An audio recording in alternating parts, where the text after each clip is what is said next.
모든 것이 소멸하는 그 순간 세계는 완벽한 백색의 도가니로 변했다. 마왕의 비명과 열두 경계가 무너지는 굉음이 차단되고 오직 육실체로 만들던 타오르는 고통만이 남아있었다.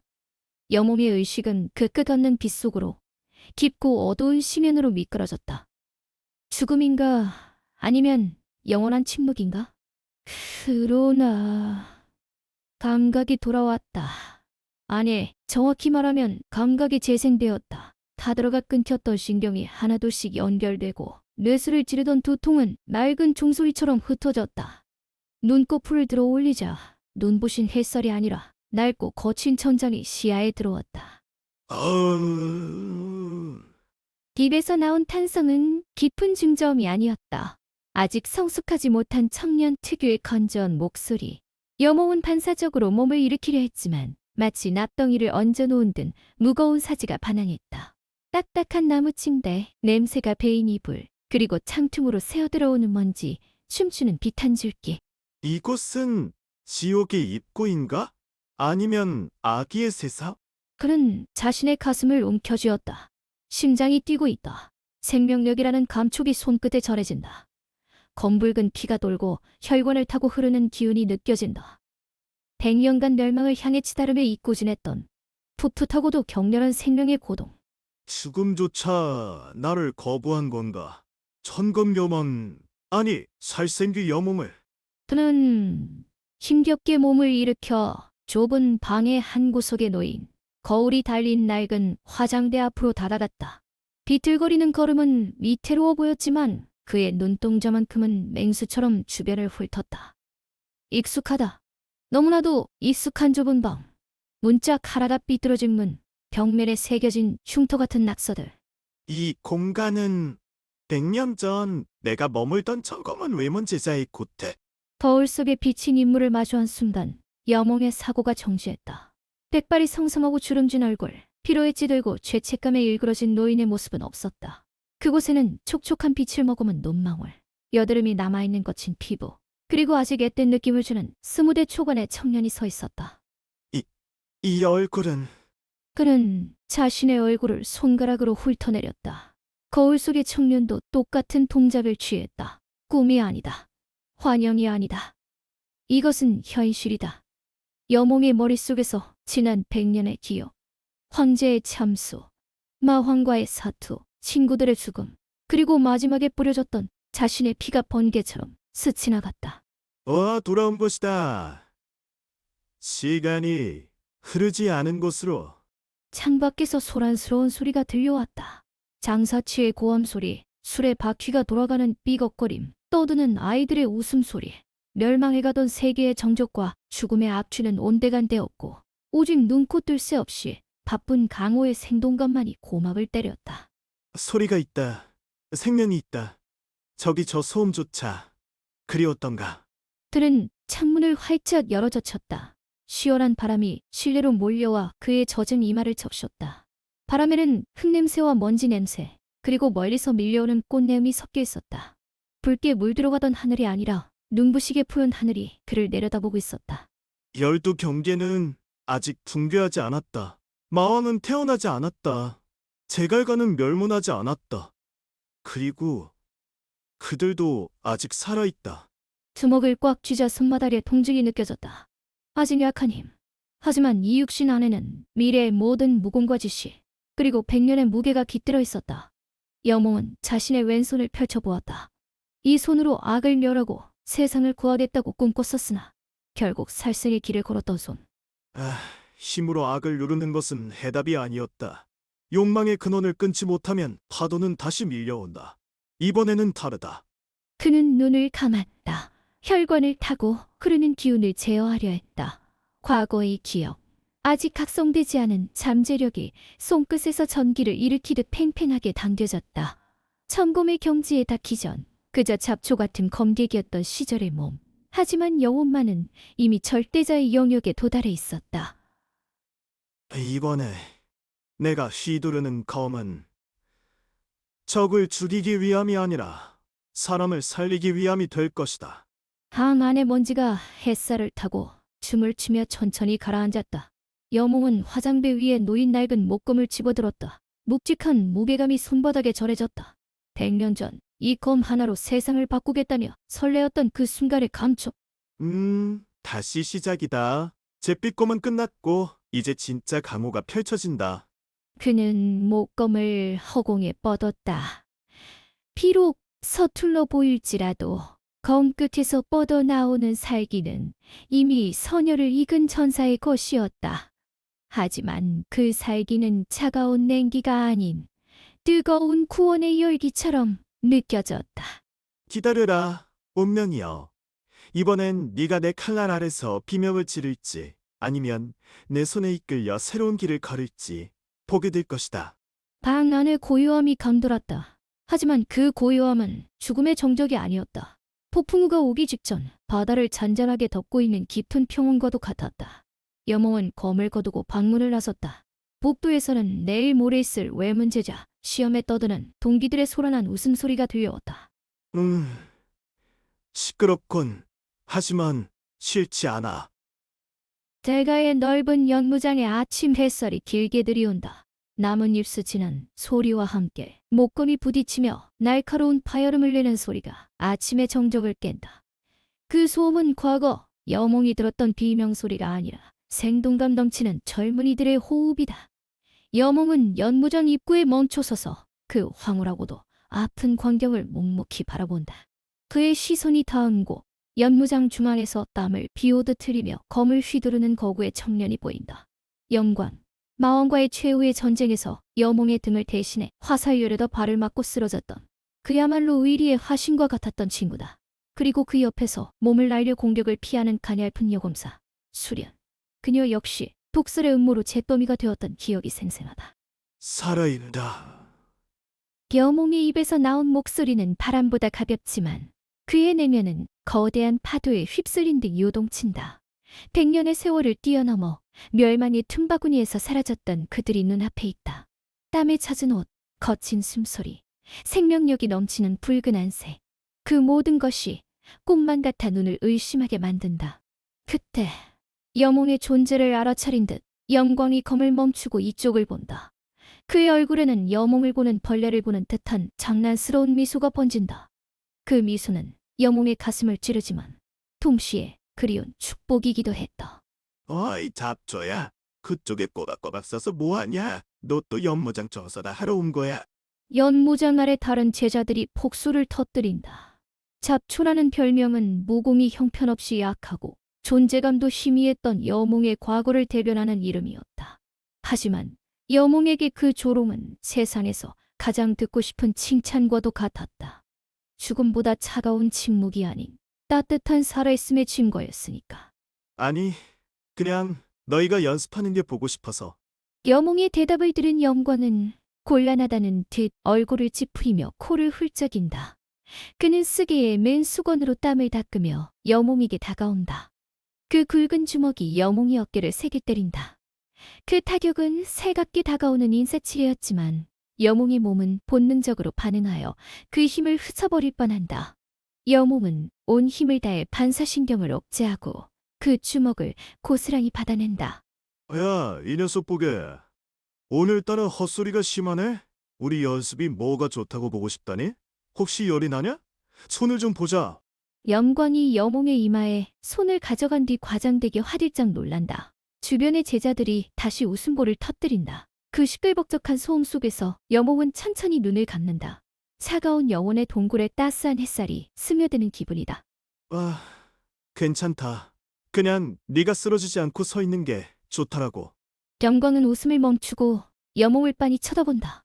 평소라면 멍청이 같은 소리를 한다며 머리를 한 대 때렸을 테지만 여몽의 눈빛에서 묘한 울림을 느꼈는지 묘한 표정이 된다. 야, 잡초. 너 오늘 왜 이래? 혹시 어제 맞은 것이 뇌에까지 갔냐? 그때 연무장 구석에 있는 나무 기둥에 기대어 팔짱을 낀 남자가 느긋하게 걸어 나온다. 세련된 옷차림에 가늘고 날카로운 눈매. 남공세다. 그는 잊지 않은 채 큰 권을 손에 든 채 연극의 관객이 되어 배우들을 평가하듯 영광 사이를 유심히 관찰하고 있었다. 하면 제갈다의 최고 걱정거리인 잡초 여몽이 로맨틱한 감상이라도 하는 건가? 연무장에서 변변한 검법 한 번 못 쏟아내고 감상에 젖어 있다니 팔자도 사나팔자. 남공세의 목소리는 종소리처럼 맑게 울려 퍼지지만 그 안에는 바늘처럼 가늘고 날카로운 비웃음이 숨어 있다. 여몽은 남공세를 바라본다. 이 남자 역시 미래에서는 여몽의 가장 위대한 적이자 끝까지 이해하지 못했던 동지였다. 그 냉소적인 천재가 지금은 그저 재미없는 인생을 구경하고 있을 뿐이다.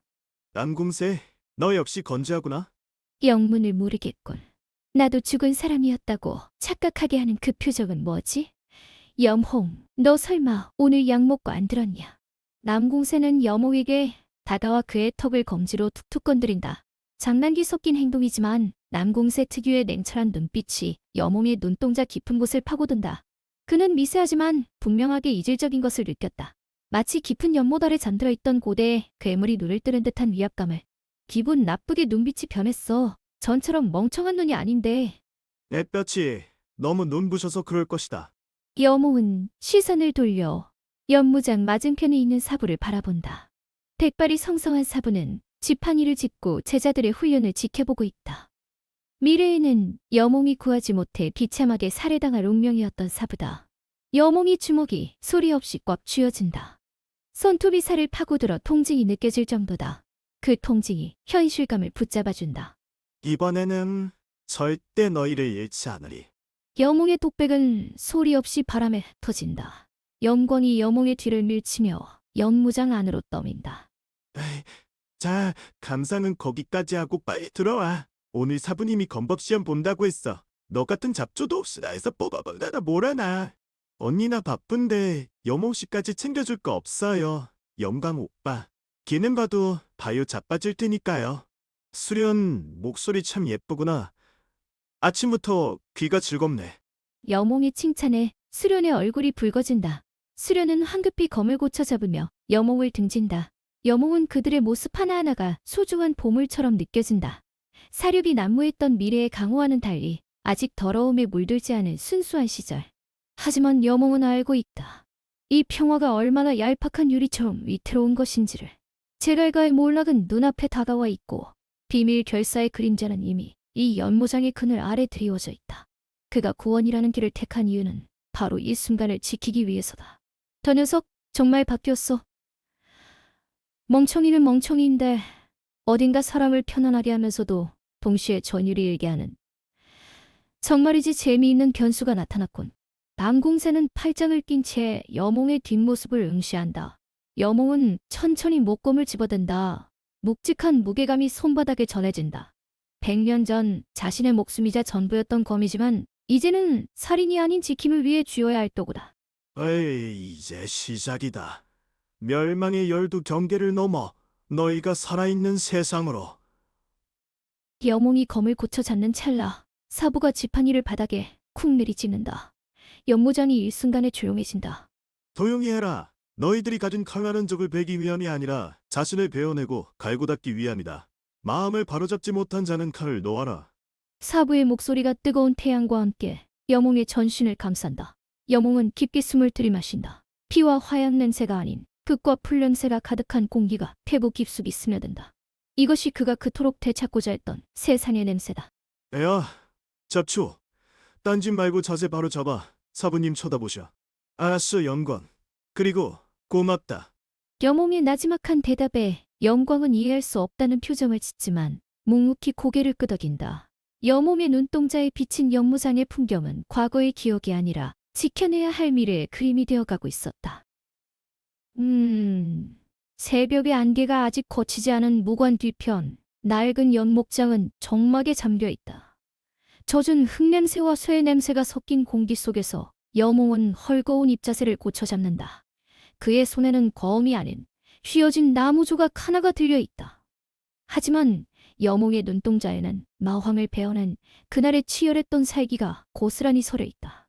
청검, 제일씨, 풍괴. 여몽의 입에서 나온 말은 낮고 건조하지만 공기 중의 수분마저 얼어붙게 만드는 미압감을 띈다. 여몽의 기억이 명확하다. 검을 뽑는 순간부터 적의 목을 베기까지의 궤적, 내력을 운용하는 호흡의 리듬, 모든 것이 머릿속에 완벽한 설계도로 존재한다. 그는 망설임 없이 팔을 뻗는다.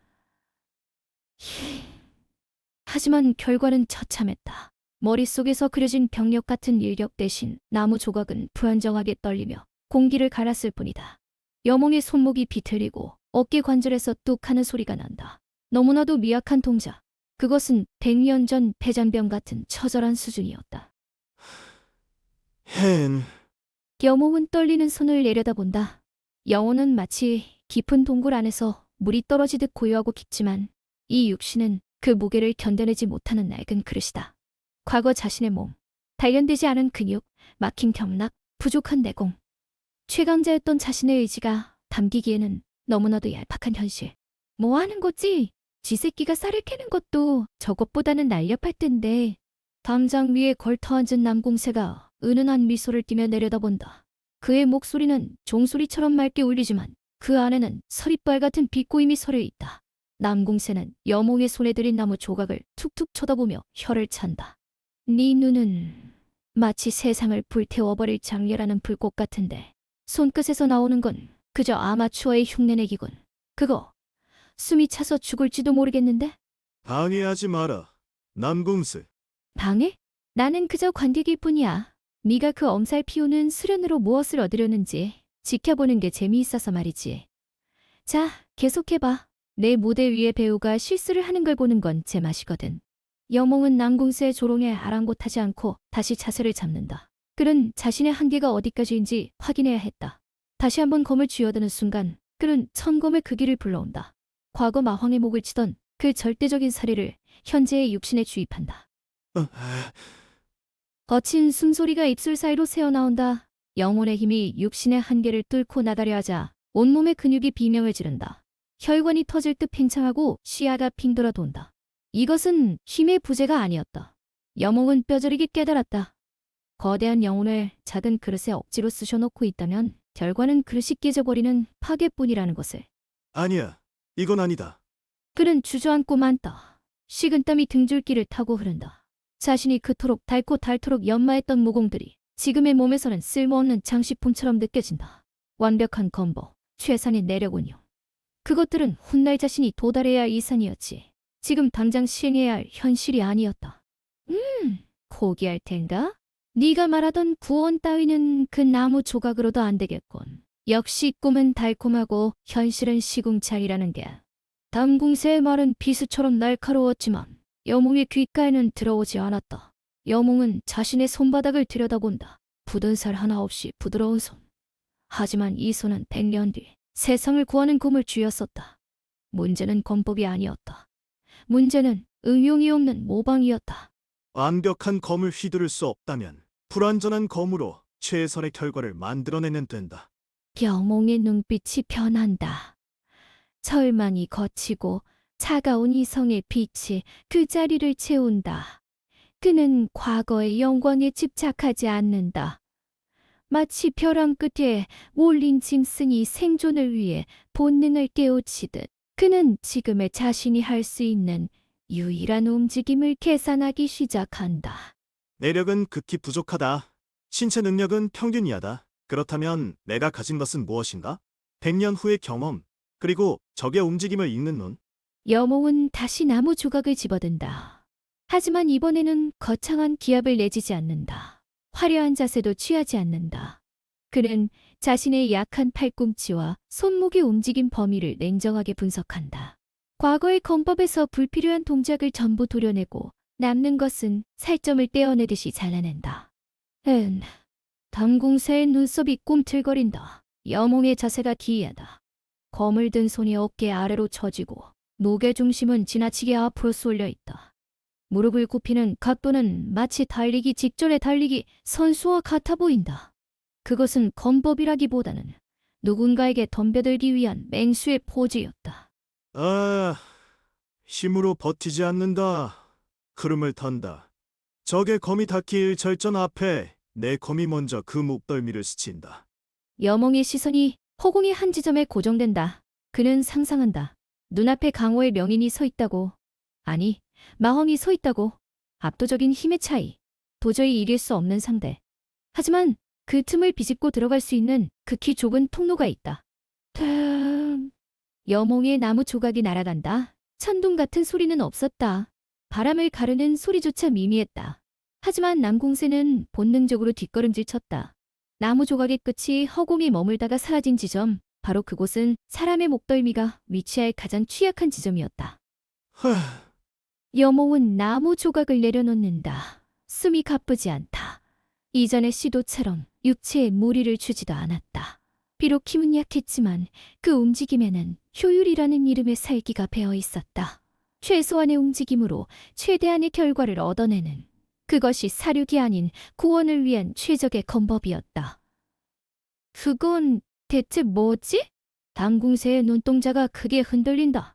그는 수많은 고수들의 검을 보아왔다. 하지만 저렇게 보기 흉하고 보잘것없는 동작 속에서 저토록 섬뜩한 위협을 느낀 것은 처음이었다. 마치 죽음 자체가 살짝 고개를 내미는 듯한 기운. 나의 검은 적을 베기 위해 있다. 하지만 지금의 내 검은 적을 멈추기 위해 있다. 힘의 차이를 기술로, 경험으로 메우는 것. 그게 내가 이 시대에서 살아남아 운명을 바꿀 유일한 방법이다. 재미있구나. 넌 정말 알 수 없는 남자야. 방금 그 검법, 이름이 뭐지? 아직 이름이 없다. 그냥 시작에 불과해. 여몽은 동이 트는 하늘을 올려다본다. 붉은 태양이 수평선 너머로 걸어 나오고 있다. 거대한 영혼을 담은 작은 그릇이 비틀거리며 첫걸음을 내디딘다. 그것은 화려한 전설의 시작이 아니었다. 오직 살아남아 구원하기 위해 칼날을 갈고 다듬는 침묵의 아침이었다. 데랄가의 본거지, 화려한 연회장, 수백 개의 등불이 쏟아내는 빛은 호화로운 장식들을 비추고 아름다운 기생들의 춤사위와 술잔 부딪히는 소리가 공간을 가득 채웠다. 하지만 그 번화함의 이면에는 기묘한 긴장감이 도사리고 있다. 명문가의 위검을 뽐내는 이 행사가 사실은 누군가에게는 비탈의 서막이 될 것임은 아직은 아무도 모른다. 여몽은 연회장의 가장 구석진 기둥 그늘에 서 있었다. 그의 눈동자는 웃고 떠드는 무리들 사이를 차갑게 훑고 있었다. 100년 전에 이곳은 자신이 그토록 동경하던 무림의 중심이었으나 지금 돌아와본 이곳은 그저 썩어 문드러진 욕망의 시장일 뿐이었다. 그는 술잔을 들이키지 않은 채 미간을 살짝 찌푸린다. 화려하군. 하지만 불길한 향기가 코를 찌른다. 그때 연회장 중앙으로 인기척이 다가왔다. 제갈가의 가주인 제갈들이 환하게 웃으며 누군가를 맞이하는 모습이다. 그곳에는 비단옷을 걸치고 땀을 뻘뻘 흘리며 교태를 부리는 중년의 상인 오정사가 서 있었다. 그는 손에 눈부시게 빛나는 칠보함을 들고 있었다. 가주나리. 이번에도 저희 상해에서 구해온 진산품이라옵니다. 서역에서만 난다는 보석이라 마침 영숙님의 생신에 맞춰. 상인이 목소리를 높이는 순간 여몽의 동공이 쫙 크게 열렸다. 오장사의 몸에서 풍기는 땀 냄새와 향수 뒤에 아주 은밀하고 끈적한 피 냄새가 섞여 있었기 때문이다. 그것은 단순한 살 냄새가 아니었다. 마왕의 휘하에 있던 마인들만이 풍기는 특유의 악취, 혈연이었다. 이 느낌... 설마 마인이 인간의 껍질을 뒤집어 쓰고 경기 안에 들어왔단 말인가? 여몽의 뇌리에 100년 후의 전장이 떠올랐다. 붉은 안광을 번뜩이며 마을을 불태우던 그들. 그 혈행은 결코 잊을 수 없는 죽음의 전조였다. 미래의 지식이 현실과 겹쳐지며 여몽의 머릿속에는 복잡한 명암이 교차한다. 비밀 결사가 이미 제가의 내부까지 침투했다. 그 상인이 가져온 선물은 틀림없는 한 점이다. 그는 침착하게 호흡을 골랐다. 지금 당장 소리를 질러 경고할 수도 있겠지만 증거가 없다면 오히려 미친놈 취급을 당하거나 적에게 경계심을 주어 표토를 숨길 위험이 있다. 무엇보다 이 연회장에 있는 수많은 무인들 중 그 혈행을 감지한 자는 오직 자신뿐이다. 증거는 필요 없다. 내 눈으로 확인하고 내 손으로 끊어낼 뿐. 여몽이 발을 때려 하는 순간 옆에서 부드러운 목소리가 들려왔다. 날카롭지만 맑은 종소리 같은 여운을 남기는 목소리. 남궁새였다. 그 역시 여몽의 시선이 오정사에게 고정되어 있음을 눈치챘던 것이다. 뜬금없는 곳에 시선이 고정되어 있네. 그 땀 냄새나는 상인에게서 뭔가 보물이라도 발견했나? 고물보다는 더더욱 추잡한 것들이 보일 뿐이지. 수접한 거? 너는 참 재미있는 놈이야. 이 화려한 연회에서 고작 추잡함을 보다니 혹시 그 상인의 넥타이가 비뚤어진 것이어도 거슬려? 남궁새는 여몽의 곁에 다가와 그의 어깨를 툭 치며 놀렸다. 하지만 여몽의 표정은 여전히 얼음장처럼 차갑다. 남궁새는 여몽의 그런 태도가 마음에 들지 않는 듯 눈을 가늘게 떴지만 그 속에 깃든 호기심은 감추지 못했다. 말대꾸는 딱 잘났네. 꽤나 자신만만한데 혹시 그 함정에 대해서라도 알고 있다는 거야? 함정. 그보다는 더 위험한 물건이군. 가만히 있어라. 시끄럽게 굴면 너도 다친다. 여몽은 남궁새의 경계를 무시한 채 천천히 중앙을 향해 걸어갔다. 그의 걸음걸이는 소리가 나지 않았다. 마치 그림자가 미끄러지듯 사람들의 틈새를 파고들었다. 그의 시선은 오직 오장사가 쥐고 있는 칠보암 그리고 그 안에 들어있을 검은 기운에만 고정되어 있었다. 오장사는 제갈균에게 칠보암을 건네며 아양을 떨고 있었다. 그 순간 여몽이 그들의 앞을 가로막으며 나타났다. 갑작스러운 등장에 주변의 무리들이 술렁이기 시작했다. 이분은? 실례지만 자리를 비켜주시지 않겠소? 여몽은 대답 대신 오장사의 눈을 똑바로 응시했다. 그의 눈동자 깊은 곳에서 쇠를 긁는 듯한 살기가 서리빨처럼 뻗어나갔다. 그것은 육체를 꿰뚫는 것이 아니라 영혼을 겨냥한 압도적인 위압감이었다. 그 상자 열어보도록. 이게 무슨... 이건 가주님께 바치는 귀한 선물이라서요. 함부로 만질 수가... 오장사의 손이 미세하게 떨렸다. 여몽의 눈빛을 본 순간 본능적인 공포가 등줄기를 타고 올라왔기 때문이다. 그는 자신이 그에게 들키지 않았다고 생각했지만 눈앞에 이 남자는 그가 감추고 있는 마의 기운을 정확히 꿰뚫어 보고 있었다. 무슨 짓을 하는 거냐? 손님을 신뢰하게 굴지 마라. 가주님, 죄송합니다. 하지만 이 선물은 받으셔서는 안 됩니다. 여몽은 제갈균의 눈치를 보지 않고 재빨리 손을 뻗어 칠보암을 낚아챘다.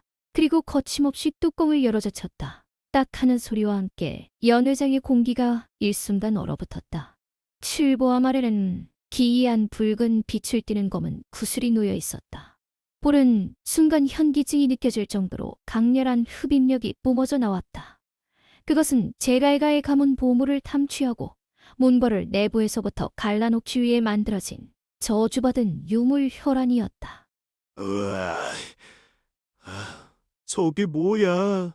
구슬에서 뿜어져 나오는 기운에 약한 무인들은 자리에 주저앉거나 피를 토할 지경이었다.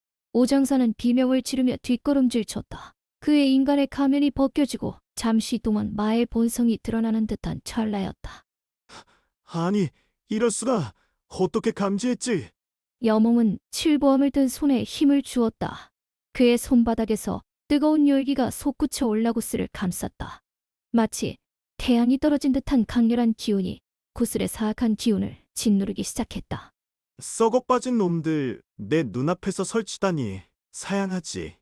그의 목소리가 쇠를 긁는 듯한 날카로운 톤으로 변했다. 여몽의 손에서 뿜어져 나온 불길이 구슬을 집어삼켰다. 지글하는 소리와 함께 구슬이 검은 연기를 내뿜으며 사라졌다. 연회장의 공기가 순식간에 맑아졌다. 이게... 이여몽, 넌 도대체... 여몽은 태연하게 빈 칠보암을 내려놓고 땀에 젖어 비틀거리는 오장사에게 시선을 돌렸다. 그의 눈은 더 이상 인간을 보는 눈이 아니었다. 이제는 꺼져. 만약 다시는 이곳에 발을 들인다면 그때는 목숨을 부지하지 못할 것이다. 오장사는 겁에 질려 고개를 숙이고 황급히 연회장을 빠져나갔다. 그가 사라지자 남공세가 느긋하게 여몽의 곁으로 다가왔다. 그의 눈에는 경외심과 흥미가 뒤섞여 있었다. 와, 정말 대단하네. 넌 그저 이름 없는 잡초 곰떼기라던데 어찌 그런 곳에 기운을 숨기고 있었지? 불필요한 살생은 피하려 했을 뿐이다. 그리고 여몽은 잠시 말을 멈추고 자신의 손을 내려다보았다. 아직도 뜨거운 열기가 남아있었다. 그는 자신이 마침내 제대로 움직이기 시작했음을 느꼈다. 멸망의 열두 경계를 넘어 사륙이 아닌 구원의 길을 찾기 위한 첫걸음이었다. 이것은 시작일 뿐이야. 앞으로 닥쳐올 시련은 훨씬 더 거대할 테니. 거대한 시련이라 재미있겠군. 나도 네 옆에서 이 연극이 어떻게 펼쳐질지 지켜보도록 하지. 혼자 짊어지기엔 네 어깨가 너무 비쩍 마른 것 같아서 말이야. 두 사람의 시선이 허공에서 교차했다. 여몽은 남궁세의 말에 씁쓸한 미소를 지었다. 아직은 알지 못하지만 이 남자가 훗날 자신의 가장 큰 동료이자 적이 될지도 모른다는 사실. 하지만 지금은 그저 경계의 틈새에 숨은 그림자를 걷어낸 안도감뿐이었다. 연회장은 다시 소란스러워졌지만 여몽의 귀에는 미래의 경고음만이 맴돌고 있었다. 그림자는 사라졌을지언정 어둠은 여전히 그곳에 남아있었다. 그는 깨달았다. 이번 일은 서막에 불과하다는 것을. 그리고 자신은 그 운명의 수레바퀴를 멈추기 위해 이제 모든 것을 걸어야 했다. 어둠이 깊이 내려앉은 제갈가의 발권. 침묵이 무거운 주머니처럼 사방을 짓누르는 밤주이다. 달빛조차 구름에 가려져 쉴 새 없이 바람만이 마당 한 구석의 낡은 등나무를 흔들고 있다. 그 와중에 그림자 하나가 바람 소리를 타고 미끄러지듯 움직였다. 살기를 쐬고 나아가는 자객의 발걸음은 소리조차 삼켜버렸다. 자객의 목표는 분명했다. 제갈가의 손님으로 머물고 있는 이름 없는 잡초 같은 검객. 아니, 어둠 속의 주문자들이 말하는 미래의 걸림돌을 제거하는 것. 자객의 손에는 칠성장수 독칼이 꽉 쥐어져 있었다. 칼끝에 맺힌 액체가 달빛을 잠깐 받았다 비췄다가 이내 어둠 속으로 사라진다. 죽어라. 운명의 씨앗 말이다. 자객이 지그시 발을 밀착하며 숨을 고른 뒤 여몽이 쉬고 있는 방의 창문을 향해 튀어나갔다. 그 속도는 맹수의 발톱이 빗나가기 전에 이미 목을 물어뜯는 것과 같았다. 창호지가 찢어질 듯한 살기가 방 안으로 쏟아져 들어갔다. 하지만 돌진하던 자객의 발걸음이 허공에서 멈춘 듯했다. 방 안은 텅 비어있는 듯 고요했으나 출입구에는 어둠보다 더 검은 그림자가 가로막고 서 있었다. 여몽이었다. 그는 눈을 뜨고 있었고 손에는 아무것도 들려있지 않았다. 알소리가 거칠다. 급해서 그런가? 자객은 당황하지 않았다. 오히려 상대가 자신을 인지한 순간 기습은 불가능해졌으니 강제로 돌파할 뿐이라 판단했다. 자객의 몸이 공중에서 한 바퀴 회전하며 독칼이 여몽의 목동맥을 겨냥해 날아들었다. 피를 뽑아내는 붉은 궤적. 첸 하고 얇은 금소금이 울렸다. 여몽은 검을 뽑지도 않았다. 그저 검지 손가락 한 자락을 칼날에 툭 튕겼을 뿐이다. 하지만 그 가벼운 터치에 자객의 몸이 마치 거대한 벽에 부딪힌 듯 흑곰을 나라가 뒤뜰 한복판으로 튕겨나갔다. 내 공격이 너의 공격이 아니라 네 마음이 거친 것이다. 칼끝이 흔들리면 길은 보이지 않는다. 자객은 얼른 몸을 일으켰다. 공포심을 억누르며 이번에는 온몸을 던졌다. 비명과 같은 신법으로 여몽의 주변을 맴돌며 수십 개의 그림자가 만들어졌다. 상하좌우 어디서든 공격이 들어올 듯한 착각. 그리고 그 찰나의 틈을 타 진짜 칼날이 여몽의 명치를 찔렀다. 퇴 하고 무거운 소리가 났다. 칼은 명치를 꿰뚫지 못했다. 여몽의 손바닥이 칼의 등을 덮은 채 멈춰 있었다. 살에 없는 눈동자. 마치 깊은 연못을 들여다보는 듯한 여몽의 시선이 자객의 얼굴을 파고들었다. 여기까지다. 네 칼에 죽음은 없다.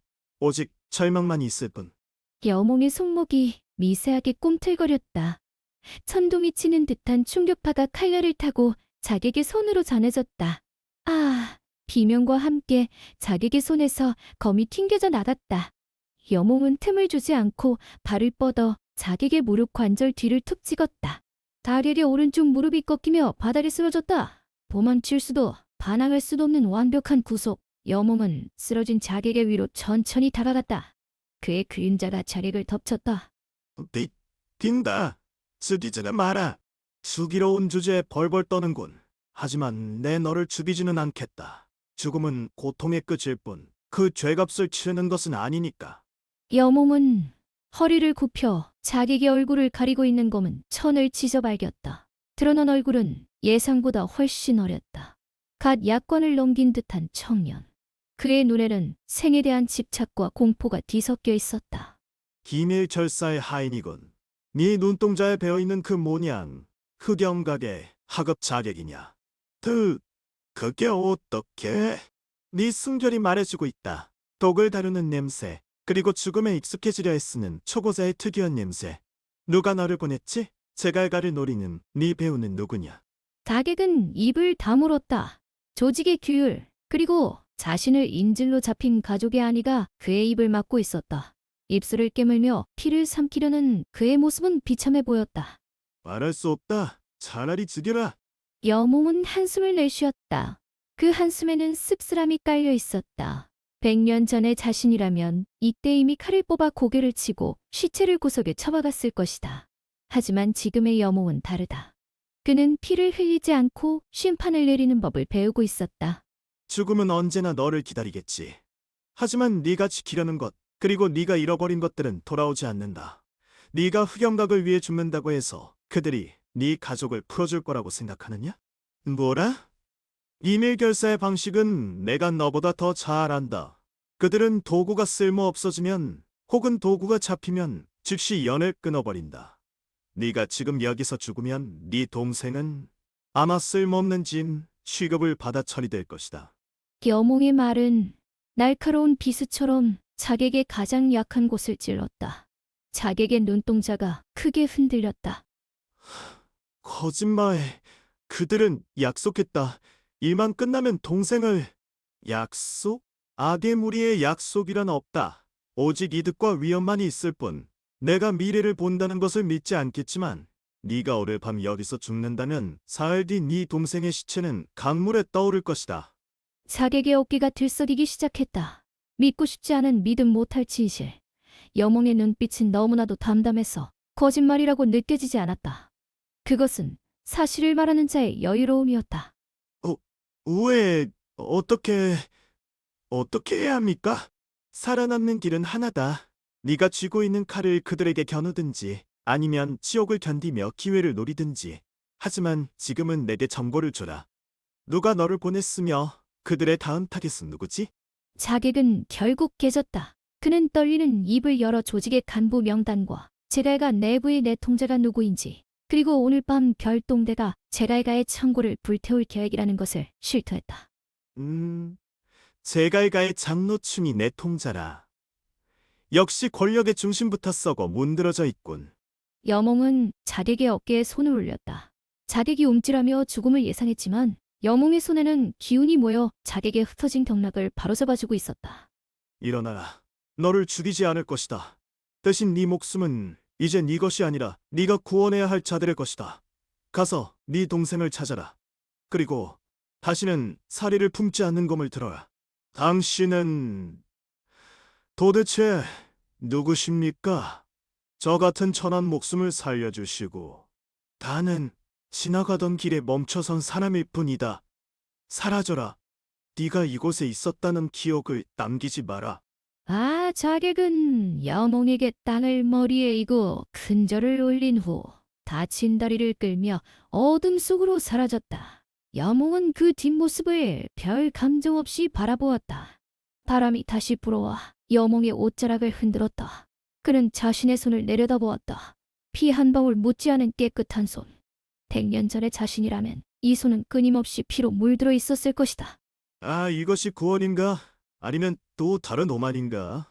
그는 하늘을 올려다보았다. 구름 사이로 달의 한 조각이 보였다. 언젠가 이 세계를 덮을 아문이 보이는 듯했다. 하지만 그는 안다. 그 아문을 걷어낼 수 있는 유일한 방법은 검으로 사람을 죽이는 것이 아니라 사람의 마음을 살리는 것임을. 열두 경계의 붕괴를 막기 위해, 그리고 그 근원인 원죄를 씻어내기 위해 피 없는 길을 걷겠다. 비록 그 길이 지옥보다 험하다 할지라도. 여몽은 주먹을 꽉 쥐었다. 그의 주먹 안에는 강우를 뒤흔들 비밀 정보와 바로 잡아야 할 미래의 실마리가 들어있었다. 오늘 밤은 피 없는 심판으로 끝났지만 앞으로 다가올 싸움은 더욱 가혹할 것이기 때문이다. 그는 천천히 몸을 돌려 객실로 향했다.